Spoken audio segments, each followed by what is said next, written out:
Hello friends, welcome to price Impedia. आज हम analysis करेंगे इंडिसेस का, जिसमें निफ्टी 50 इंडेक्स और बैंक निफ्टी शामिल होगा। इसके अलावा हम जानने की कोशिश करेंगे कि ग्लोबल मार्केट्स किस तरीके से पैन आउट हो रहे हैं और वो किस तरीके से इम्पैक्ट कर सकते हैं हमारे इंडिसेस को। और वीडियो के आखिर में हम कुछ ऐसे स्टॉक्स को एनालाइज करेंगे, निफ्टी हेवीवेट स्टॉक्स, और जो स्टॉक्स एफएनओ में है वहां पर जानने की कोशिश करेंगे अगर कोई स्टॉक ऐसा है जो कि अट्रैक्टिव लेवल पे है जिसमें हम पोजीशन ले सकते हैं। तो सबसे पहले हम एनालिसिस करेंगे निफ्टी का। इस बार निफ्टी का एनालिसिस मैं थोड़ा डिफरेंट तरीके से करूंगा, इन द सेंस हम डेली चार्ट पे भी जाएंगे और उसके बाद हम लोअर टाइम फ्रेम्स में भी जाएंगे और जानने की कोशिश करेंगे कि अंदर लोअर टाइम फ्रेम्स में भी निफ्टी में क्या हो रहा है। तो आइए पहले शुरू करते हैं निफ्टी का डेली चार्ट और वहां जानने की कोशिश करते हैं कि प्राइस किस तरीके से बिहेव कर रहा है। तो जो लोग मेरे साथ जुड़े हुए हैं जानते हैं कि ये स्ट्रक्चर हम काफी दिनों से स्टडी कर रहे हैं। इसी स्ट्रक्चर को मैं आज फिर से एक बार रिपीट कर रहा हूँ। तो इसको पहले से रिपीट करते हैं। यहाँ पर जो की लेवल हम काफी हफ्तों से डिस्कस कर रहे हैं वो है 14,900 की लेवल। इस 14,900 की लेवल पे प्राइस ने काफी बार रेजिस्टेंस खाई है। यहाँ पर देखिए रेजिस्टेंस, यहाँ पर रेजिस्टेंस, प्राइस फिर से ऊपर चला गया, फिर से नीचे आ गया, फिर से चौथी बार यहाँ पर प्राइस ने कोशिश की इस रेजिस्टेंस को क्रॉस करने की, लेकिन प्राइस नीचे आ गया। लेकिन आप यहाँ पर देख रहे हैं कि यहाँ पर एक वोलेटिलिटी कॉन्ट्रैक्शन हो रही है। ये जो पहला कप यहाँ पर बना है, इसकी डेप्थ आप देखिए। उसके बाद जो दूसरा कप बना है, इसकी डेप्थ देखिए थोड़ा ऊपर है। उसके बाद जो तीसरा कप यहाँ पर बना है, इसकी डेप्थ इससे ऊपर है। तो ये जो वोलेटिलिटी है ये यहाँ पर कॉन्ट्रैक्ट हो रही थी। वोलेटिलिटी कॉन्ट्रैक्ट होने के बाद क्या हुआ, यहाँ पर एक एक्सपेंशन आया और प्राइस ने इस रेजिस्टेंस को बड़े आराम से क्रॉस कर लिया। प्राइस 14,900 के ऊपर चला गया। अगले 2 दिनों में प्राइस ने वापस से 14,900 की लेवल को रीटेस्ट किया और उसके बाद प्राइस की जो अब प्राइस नेक्स्ट जो ऊपर की तरफ जा रहा है और वो लेवल है 15,370 की लेवल। तो कल के वीडियो में हमने देखा था कि जो प्राइस है, ये जो मारुबुजू कैंडल आप यहाँ पर देख रहे हैं, स्ट्रॉन्ग बुलिश कैंडल जो आप देख रहे हैं, इसका जो टॉप है, प्राइस ने 2 दिन तक इस कैंडल के टॉप को रेस्पेक्ट किया। और ये जो बड़े कैंडल्स बनते हैं ये उन बड़े इंस्टीट्यूशनल इन्वेस्टर्स की वजह से पड़ते हैं और एफआईआईस की वजह से आते हैं, जो अपने फुटप्रिंट्स चार्ट पे छोड़ते हैं। तो अगर आप देखेंगे तो उनके जो फुटप्रिंट्स हैं उसको अगले 1, 2 और 3 दिन, तीनों दिन तक ये जो इसका जो हाई है इसको रिस्पेक्ट किया गया और प्राइस ने इस कैंडल के हाई को ब्रीच नहीं किया नीचे की तरफ। और मैंने आपसे कल ही कहा था कि यहाँ पर एक कंसोलिडेशन चल रही है और आने वाले दिनों में प्राइस अब ऊपर की तरफ जाएगा और वही आज हुआ भी। और आज का कैंडल जो अगर आप देख रहे हैं, इसकी शैडो, नीचे की शैडो जो है वो काफी अच्छी है। ये इंडिकेट करता है कि यहाँ पर एक बाइंग प्रेशर है। आज के दिन मैंने एक एक्स्ट्रा लाइन यहाँ पर डाली है, जो लाइन ये रेजिस्टेंस के बारे में हमें बताती है, जो कि 15,350 की रेजिस्टेंस है। तो अब 15,350 की रेजिस्टेंस जो होगी वो काफी इंपॉर्टेंट रेजिस्टेंस होगी, जहां पर प्राइस हल्का सा और कंसोलिडेट हो सकता है। तो इस लेवल को क्रॉस करने के बाद निफ्टी एक अनचार्टेड टेरिटरी में चला जाएगा और जहां पर मेरा ख्याल है कि एक अच्छा अपसाइड हो सकता है। तो ये था डेली एनालिसिस निफ्टी का। आइए अब हम इसके लोअर टाइम फ्रेम में चलते हैं और वहां जानने की कोशिश करते हैं कि वहां निफ्टी के साथ क्या हो रहा है। दोस्तों, अब हम निफ्टी के लोअर टाइम फ्रेम्स में आ चुके हैं। अगर आप इस निफ्टी के लोअर टाइम फ्रेम को देखेंगे तो यहाँ पर क्लियर कट हमें ऐसा दिख रहा है कि वोलेटिलिटी जो है वो कॉन्ट्रैक्ट हो रही है। अब ये वोलेटिलिटी कॉन्ट्रैक्शन पैटर्न जो होता है ये इतना परफेक्ट नहीं होता, जैसा कि टेक्स्ट बुक्स में आप देखते हैं कि यहाँ पर उस तरीके का पैटर्न नहीं दिखेगा आपको। रीजन उसका ये है कि यहाँ पर काफी ज्यादा गैप अप और गैप डाउन ओपनिंग्स हुई है और हमारा जो मार्केट होता है वो 24 आवर मार्केट नहीं है। तो विद द रिजल्ट आप ओवरऑल इसको अगर देखिए, इसको एनालाइज करने की कोशिश करें तो यहाँ पर एक वॉलेटिलिटी कॉन्ट्रैक्शन पैटर्न बन रहा है। ये देखें आप, प्राइस किस तरीके से इस वेज के अंदर आहिस्ता आहिस्ता आहिस्ता आहिस्ता कॉन्ट्रैक्ट होने की कोशिश कर रहा है और अब प्राइस इस टिप की तरफ पहुंच गया। तो टेक्निकली अगर हम बात करें तो जब भी एक वेज जो ऊपर की तरफ होती है वो हमेशा, उसका जो रिजल्ट होता है वो हमेशा नीचे की तरफ आता है, यानी कि प्राइस हमेशा नीचे की तरफ चला जाता है। अब सवाल ये है कि जो मार्केट्स हैं वो काफी स्ट्रांग लग रहे हैं और जो हमारा निफ्टी है वो करीब करीब 15,000 370 की जो रेजिस्टेंस है जिसके बारे में मैं अभी बात कर चुका हूँ उसके काफी करीब आ चुका है। और eight the same time lower level पे हमने देखा है कि 14,900 की लेवल काफी इंपॉर्टेंट थी। तो यहाँ पर निफ्टी इस पैटर्न के अंदर आहिस्ता आहिस्ता कॉन्ट्रैक्ट होने की कोशिश कर रहा है। अब यहाँ पर जो की लेवल इंपॉर्टेंट लेवल जो है जहां पर प्राइस जिसको एक बार फिर से टेस्ट कर सकता है वो है 15,130 की लेवल। लेकिन अगर प्राइस जो 15,370 की लेवल को क्रॉस कर जाए यहाँ पर तो ये वॉलेटिलिटी कॉन्ट्रैक्शन पैटर्न जो है ये कंप्लीट हो जाएगा। इस वॉलेटिलिटी कॉन्ट्रैक्शन पैटर्न का रिजल्ट ऊपर की तरफ भी हो सकता है और नीचे की तरफ भी हो सकता है। लेकिन अगर हम ग्लोबल मार्केट्स को देखें तो वहां पर प्रोबेबिलिटी ज्यादा इस बात की है कि ये पैटर्न जो है ये ऊपर की तरफ खुलेगा और प्राइस जो है 15,370 के रेजिस्टेंस को बड़े आराम से क्रॉस करके ऊपर की तरफ चला जाएगा। तो यहाँ पर जो आप लेवल आपके लिए बहुत इंपॉर्टेंट लेवल है वो है 15,130। जब तक 15,130 ब्रीच नहीं होता है हम निफ्टी में अप मूव जो है वो ऑन रहेगा और निफ्टी ऊपर की तरफ आने वाले दिनों में बड़े आराम से जा सकता है। तो आज के दिन में आपको दो लेवल्स बड़े इंपॉर्टेंट है। हम अभी तक 14,900 की लेवल को इंपॉर्टेंट मान रहे थे लेकिन अब जिस लेवल को हम इंपॉर्टेंट मानेंगे वो है 15,150 की level on the down side और ऑन द अप साइड हमारी जो लेवल होगी 15,370 की लेवल है। तो कल एक्सपायरी है, ऐसा हो सकता है कि प्राइस इसी रेंज में कल फिर से कंसोलिडेट करे 15,370 ऊपर की तरफ और 15,150 की लेवल नीचे की तरफ। यानी कि अगर आपको कोई भी डिप 15,150 की तरफ मिल जाता है तो आप निफ्टी में एंटर कर सकते हैं। अपना स्टॉप लॉस करीब करीब 30-40 पॉइंट नीचे बनाए और एंटर करे और आने वाले दिनों में ऐसा लग रहा है कि निफ्टी 15,370 की रेजिस्टेंस को बड़े आराम से क्रॉस करेगा और टारगेट्स ऊपर की तरफ ही होंगे। आइए अब हम निफ्टी की ऑप्शन चेन की तरफ चलते हैं, वहां जानने की कोशिश करते हैं कि आज के दिन में ओपन इंटरेस्ट में किस तरीके की पिक्चर सामने बन के आई है। अब हम निफ्टी की ऑप्शन चेन की तरफ चलते हैं और वहां जानने की कोशिश करते हैं कि ओपन इंटरेस्ट किस तरीके से आज डेवलप हुआ। तो इसमें हम जो लेवल्स हम हमारे लिए बहुत इंपॉर्टेंट है वो है 15,200 की लेवल, क्योंकि हम इसी 15,200 की लेवल को एक की रेजिस्टेंस मान रहे थे और आज निफ्टी ने इस 15,200 के ऊपर क्लोजिंग दी है।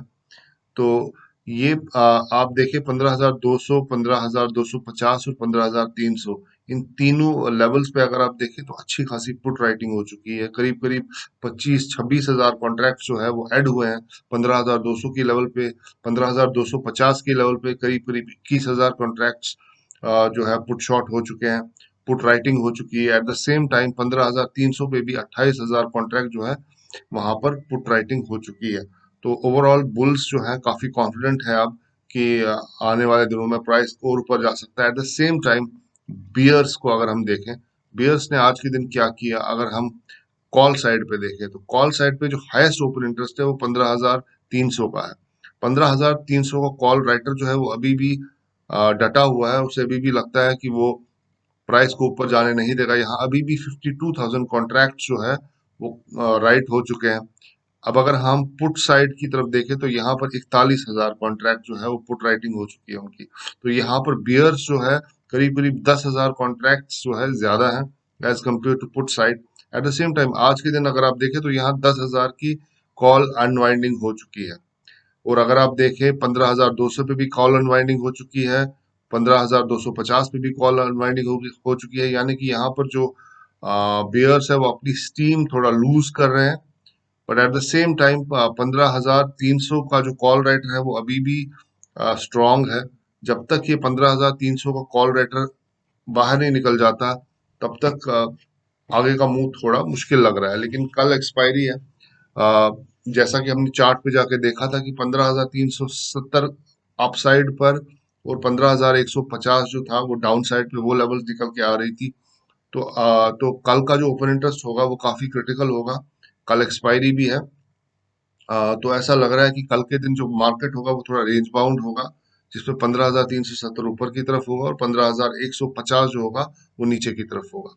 अब हम आउट ऑफ द मनी जाते हैं, कॉल साइड पे जानने की कोशिश करते हैं कि कॉल साइड पे एग्जैक्टली क्या हुआ है।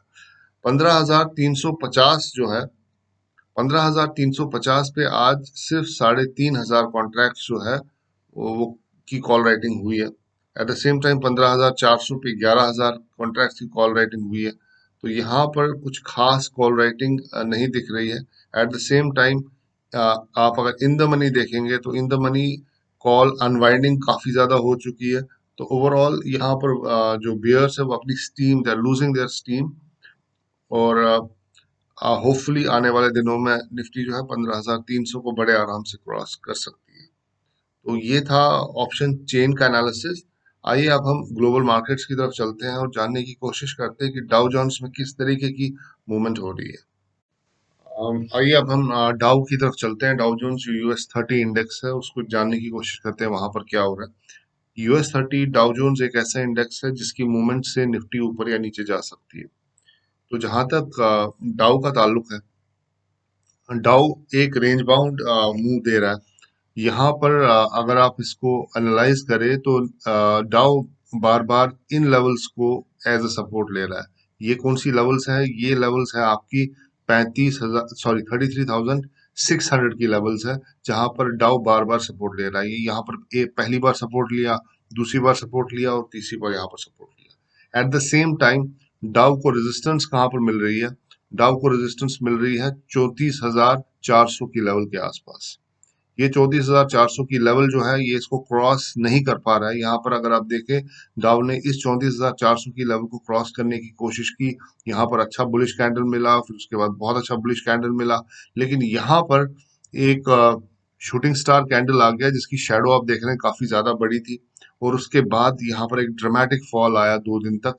लेकिन फिर से इसको इसी लेवल्स ने, यहाँ पर ये जो लेवल्स हैं 33,600 की लेवल जो है, इसने डाउ को फिर से यहाँ पर संभाला, यहाँ पर फिर से सपोर्ट मिला और प्राइस वापस अब उन्हीं लेवल्स पे आ चुका है, यानी कि 34,400 की लेवल्स।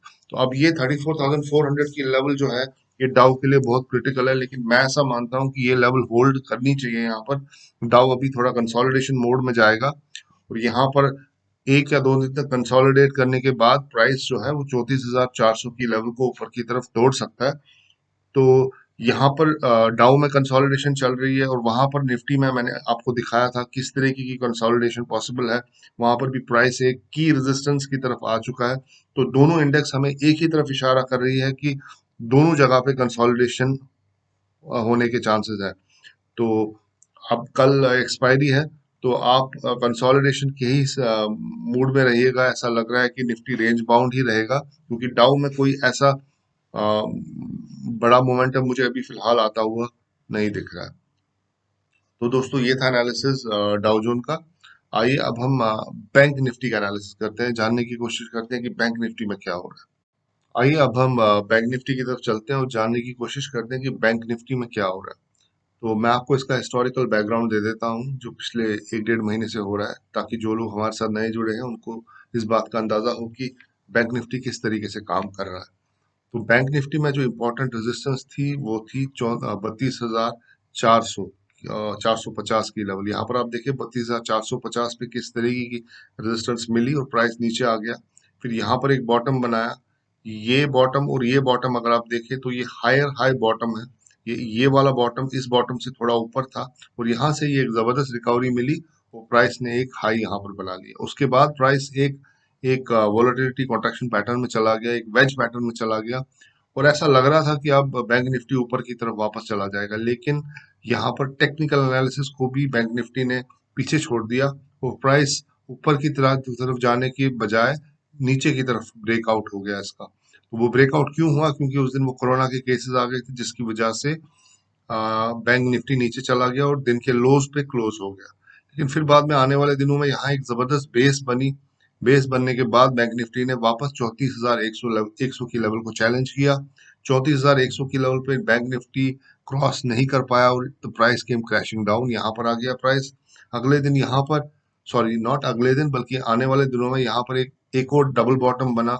यहाँ पर एक बॉटम था, यहाँ दूसरा बॉटम था, डबल बॉटम बना और बॉटम बनने के बाद बैंक निफ्टी ने वापस ऊपर की तरफ मुंह देने शुरू कर दिए और इस बार बैंक निफ्टी 34,100 को क्रॉस करने में कामयाब हो गया। अब दोस्तों इस 34,100 को इस कैंडल में इस कैंडल, ये जो कैंडल आप देख रहे हैं यहाँ पर एक मैरेबुजू कैंडल है, बहुत ही स्ट्रॉन्ग बुलिश कैंडल है। इसका हाई अगर आप देखें और इसका क्लोज अगर आप देखें, दोनों ऑलमोस्ट कोइंसाइड कर रहे हैं। और यहाँ पर बैंक निफ्टी ने आने वाले 3 दिनों में इसके क्लोजिंग या इसके हाई को ब्रीच करने की कोशिश की नीचे की तरफ, जबकि इस तरीके का ब्रीच निफ्टी में नहीं हुआ। जैसा कि मैं आपको अभी निफ्टी के चार्ट में भी दिखा चुका हूँ, वहां पर भी बिल्कुल इसी तरीका का एक कैंडल बना है, लेकिन वहां पर जो उसके बाद जो सब्सिक्वेंट कैंडल्स बने थे, उन कैंडल्स ने उस आ, उस मैरुबुजू कैंडल के हाई को या क्लोज को नीचे की तरफ काटने की कोशिश नहीं की, जबकि बैंक निफ्टी में वो कोशिश हुई है। अब वो कोशिश क्यों हुई? क्योंकि कल के सेशन में हमने देखा कि एचडीएफसी बैंक में कुछ नेगेटिव न्यूज आया था। उस नेगेटिव न्यूज के चलते क्या हुआ कि बैंक निफ्टी एक जबरदस्त प्रेशर में आया और नीचे की तरफ चला गया। लेकिन इधर गौर करने वाली बात यह है कि ये जो प्राइस नीचे की तरफ गया है, इस प्राइस में अच्छी खासी रिकवरी भी आई है और इसके क्लोज को इसने फिर से यहाँ पर रिस्पेक्ट दिया है। तो अब अगर हम बैंक निफ्टी की बात करें तो बैंक निफ्टी में क्या हो सकता है? देखिए, बैंक निफ्टी में जो की रेजिस्टेंस है वो है 35,100 का रेजिस्टेंस। ये 35,100 का रेजिस्टेंस यहाँ से आ रहा है, ये इन लेवल से आ रहा है, और यहाँ पर यही 35,100 का रेजिस्टेंस जो है इस प्राइस को ऊपर जाने से रोक रहा है। तो जब तक 35,100 बैंक निफ्टी में क्रॉस नहीं होता, तो बैंक निफ्टी में भी रेंज बाउंड होने के चांसेस है। तो यहाँ पर भी हमें बैंक निफ्टी रेंज बाउंड दिख रहा है, हमें डाउ जोन्स रेंज बाउंड दिख रहा है, और हमें निफ्टी भी रेंज बाउंड दिख रहा है। तो शायद एट द सेम टाइम कल के दिन एक्सपायरी भी है, तो ऐसा लग रहा है कि कल के दिन भी जो मूवमेंट होगी वो रेंज बाउंड ही रहेगी, अनलेस समथिंग ड्रामेटिक हैपेंस। तो दोस्तों, ये था एनालिसिस बैंक निफ्टी का। अब हम इसके बाद जाएंगे उन स्टॉक एफएनओ के स्टॉक्स की तरफ और जानने की कोशिश करेंगे क्या वहां पर कोई ऐसा सेटअप बन रहा है जिस पे हम एंट्री ले सकते हैं। तो आइए अब स्टॉक्स की तरफ चलते हैं। Thank you. इसमें एक स्टॉक ऐसा है जो मुझे काफी ज्यादा बुलिश लग रहा है आने वाले दिनों में। वो स्टॉक है लार्सन एंड टुब्रो का स्टॉक। तो अगर इस लार्सन एंड टुब्रो को स्टॉक को हम एनालाइज करने की कोशिश करें, तो यहाँ पर एक ट्रायंगुलर स्ट्रक्चर बनता हुआ दिख रहा है। तो ये देखिए, यहाँ पर प्राइस जो है काफी जबरदस्त अपमूव दिया यहाँ पर, और उसके बाद यहाँ पर पहली बार रेजिस्टेंस मिली प्राइस को। प्राइस ने इस रेजिस्टेंस को ऊपर की तरफ तोड़ा और बाद में यही रेजिस्टेंस यहाँ पर एक सपोर्ट बन गई। जैसे ही ये रेजिस्टेंस यहाँ पर सपोर्ट बनी, उसके बाद अब देखिए नेक्स्ट 2 कैंडल्स किस तरीके से प्राइस ऊपर चला गया, लेकिन यहाँ पर एक टॉप बना, और वो टॉप जो था आने वाले दिनों में मेंटेन हुआ। प्राइस इस टॉप को क्रॉस नहीं कर पाया और प्राइस केम क्रैशिंग डाउन। एक ट्रायंगुलर स्ट्रक्चर यहाँ बना और यहाँ पर उस ट्रायंगल की बेस थी। यहाँ पर एक बॉटम बना, प्राइस ने फिर से यहाँ पर एक और बॉटम बनाया, इसको हम डबल बॉटम कहते हैं। डबल बॉटम बनने के बाद प्राइस ऊपर चला गया, और यहाँ पर अगर आप ये रेड कैंडल देखें, यहाँ पर बियर्स ने एक जबरदस्त हमला किया था कि प्राइस को वापस नीचे नीचे लिया जाए ताकि इस ट्रायंगल की बेस को टेस्ट कर सके। लेकिन प्राइस इतना जबरदस्त बेयरिश कैंडल बनाने के बावजूद भी इस ट्रायंगल की बेस को टेस्ट नहीं किया। एक सेकंड ठहरे, मैं जरा इसको फिर से ये करता हूँ। तो यहाँ पर ये जो आप ये देख रहे हैं, ये जो रेड कैंडल था, ये रेड कैंडल जो यहाँ पर बना, इस कैंडल के बनने के बाद ऐसा लग रहा था कि प्राइस वापस नीचे आ जाएगा और इस ट्रायंगल की बेस को टेस्ट करेगा, लेकिन ऐसा नहीं हुआ। अगले ही दिन बुल्स ने गैप अप ओपनिंग यहाँ पर हुई और बुल्स ने प्राइस को वापस ऊपर ले लिया। उसके बाद प्राइस इस ट्रायंगल की जो ये ट्रेंड लाइन है, इस ट्रेंड लाइन के ऊपर कंसोलिडेट करना शुरू हो गया। और यहाँ पर अगर आप क्लोजली ऑब्जर्व करें कि वोलेटिलिटी किस तरीके से डिक्रीज हुई है, यहाँ पर आप देखिए ये जो कैंडल्स है इनका स्प्रेड जो है वो कितना तंग था। ये यही बता रहा था कि यहाँ पर एक एक्यूमुलेशन हो रही है, और उसका रिजल्ट आया जब प्राइस इस बुलिश कैंडल से ऊपर की तरफ गया और अगले ही दिन प्राइस ने इस रेजिस्टेंस को ऊपर की तरफ तोड़ दिया। ये रेजिस्टेंस कौन सी थी? ये रेजिस्टेंस थी 14,450 की रेजिस्टेंस। तो आज के दिन क्या हुआ है? आज के दिन जो इस 14,450 की रेजिस्टेंस में जो है वो कंफर्मेशन आ गई कि ये अब सपोर्ट बन चुका है। तो मैं ऐसा समझता हूँ कि लार्सन एंड टुब्रो में आने वाले दिनों में एक अच्छा खासा अपसाइड है। तो आप यहाँ पर एक टारगेट लेके चल सकते हैं कि यहाँ पर आने वाले दिनों में 15,050 का, सॉरी, 1,550 का टारगेट यहाँ पर बड़े आराम से आ सकता है। ये वही लेवल होगी जिस लेवल पे लार्सन एंड टुब्रो ने एक हाई बनाया और उस हाई को क्रॉस नहीं कर पाया। तो ये 1550 की लेवल जो है, इसको आप केयरफुली देखें। ये टारगेट लेके आप लार्सन एंड टुब्रो में बड़े आराम से एंट्री कर सकते हैं। एक बार ये 1550 का टारगेट, 1550 की रेजिस्टेंस टूट जाए तो इसमें टारगेट्स और ऊपर की तरफ खुल जाएंगे। लेकिन फिलहाल लार्सन एंड टुब्रो में जो इमीडिएट टारगेट बन रहा है वो 1550 का है। तो आपका स्टॉप लॉस कहाँ पर होना चाहिए? मेरा ख्याल है आपका स्टॉप लॉस करीब करीब 1430 के 1430 के आसपास आपका स्टॉप लॉस होना चाहिए। एंड ऐसा लग रहा है कि लार्सन एंड टूब्रो जो है निफ्टी को अच्छा खासा सपोर्ट देगा। एक हेवीवेट स्टॉक है और आने वाले दिनों में एक अच्छा अपसाइड दिखा सकता है। तो दोस्तों ये था लार्सन एंड टूब्रो। और स्टॉक मैं आपके सामने लेकर आया हूँ, वो स्टॉक है मदरसन सुमी। तो टेक्निकल एनालिसिस जो हम सीखते हैं और हमें ऐसा लगता है कि टेक्निकल एनालिसिस जो है आ, एक होली ग्रेल है और प्राइस बिल्कुल उसी टेक्निकल एनालिसिस के हिसाब से चलना चाहिए। कई बार ऐसा नहीं होता। तो आइए इस चार्ट को समझने की कोशिश करते हैं। यहाँ पर एक अच्छी खासी लर्निंग है कि यहाँ पर क्या हुआ। तो आप देखिए प्राइस ने ये चार्ट मैंने कल अपने ट्विटर हैंडल पे भी डाल दिया था। तो मैं एक्सपेक्ट कर रहा था कि मदरसन सुमी में आज के दिन एक काफी अच्छा मूव आएगा और सेटअप भी काफी अच्छा था। तो यहाँ पर देखिए आप प्राइस जो था थोड़ा रेंज बाउंड था। यहाँ पर एक बॉटम बना, मैं इसको थोड़ा हाईलाइट कर देता हूँ एक सेकेंड। यहाँ पर एक बॉटम बना, फिर यहाँ पर दूसरा बॉटम बना और प्राइस और उसके बाद अर्निंग्स भी यहाँ पर आई। तो प्राइस ने अर्निंग्स से पहले ही डिसाइड कर लिया था कि मुझे ऊपर जाना है। तो प्राइस ऊपर चला गया और यहाँ पर प्राइस ने एक टॉप बना दिया। वो टॉप फिर से यहाँ पर टेस्ट हुआ। प्राइस इस टॉप को ऊपर की तरफ नहीं तोड़ पाया। फिर यहाँ पर प्राइस नीचे आ गया, एक बॉटम बनाया, फिर यहाँ पर दूसरा बॉटम बनाया और यहाँ पर हल्का सा तीसरा बॉटम भी बना दिया। उसके बाद प्राइस वापस इसी रेंज के ऊपर चला जाने की कोशिश टेस्ट करने की कोशिश करने लगा। तो वो जो रेंज थी, वो जो इम्पोर्टेंट लेवल थी, वो थी 230 की लेवल। इस 230 के लेवल पे यहाँ पर प्राइस को रेजिस्टेंस मिला था, यहाँ पर प्राइस को रेजिस्टेंस मिला और ऐसा लग रहा था कि अब 230 पे फिर से एक बार रेजिस्टेंस मिलेगा और प्राइस वापस क्रैशिंग डाउन नीचे आ जाएगा। अगर आप इस कैंडल, इस रेडिश कैंडल को ऑब्जर्व करें, ये रेडिश कैंडल यहाँ साफ साफ यही बता रहा था कि अब अगले दिन प्राइस नीचे ही जाने वाला है। लेकिन यहाँ हुआ क्या, अगले दिन प्राइस वापस ऊपर चला गया और 230 के ऊपर क्लोजिंग दे दी। उसके बाद नेक्स्ट दिनों में क्या हुआ, मैं इसको थोड़ा एक्सपैंड करता हूँ। ये देखें आप, अगले दिनों में क्या हुआ, प्राइस यहाँ पर एक डोजी कैंडल बना, यहाँ फिर से डोजी कैंडल बना। यहाँ पर इनडिसाइसिवनेस थी, लेकिन एज लॉन्ग एज प्राइस इस रेजिस्टेंस थर्ड सपोर्ट के ऊपर था तो ऐसा लग रहा था कि यहाँ पर अच्छा खासा सपोर्ट मिल रहा है। फिर उसके बाद आप देखें कल के सेशन में क्या हुआ कि यहाँ पर एक जबरदस्त स्पिन बार बन गया जिसकी शैडो जो थी वो नीचे की तरफ काफी ज्यादा थी, जो कि एक बाइंग प्रेशर बताता था। तो अब ऐसा लग रहा था कि बड़े आराम से मदरसन सुमी में आज के दिन जो है वो अपसाइड ही होगा और मैं भी ऐसा ही सोच के मैंने इसमें एंटर किया था। और लेकिन हुआ क्या, प्राइस जो था, प्राइस ने गैप अप ओपनिंग दिया। ये देखिए, ये क्लोजिंग प्राइस के ऊपर प्राइस क्लोज हुआ, वो प्राइस ऊपर भी गया और ऐसा लग रहा था कि अब बड़े आराम से ऊपर चला जाएगा, लेकिन बल्कि 1-2% प्राइस ऊपर चला गया था आज के दिन और फिर बाद में प्राइस वापस नीचे आ गया।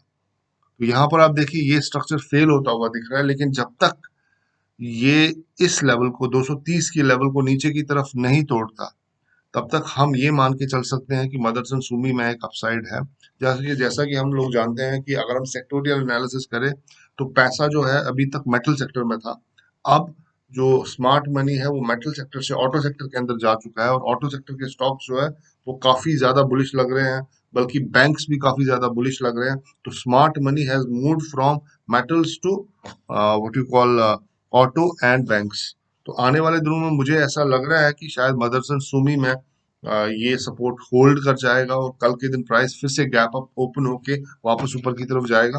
तो खैर, वो कल जो होता है वो हमें कल ही पता चलेगा, लेकिन अभी जो चार्ट सेटअप दिख रहा है वो हल्का सा बेरिश दिख रहा है।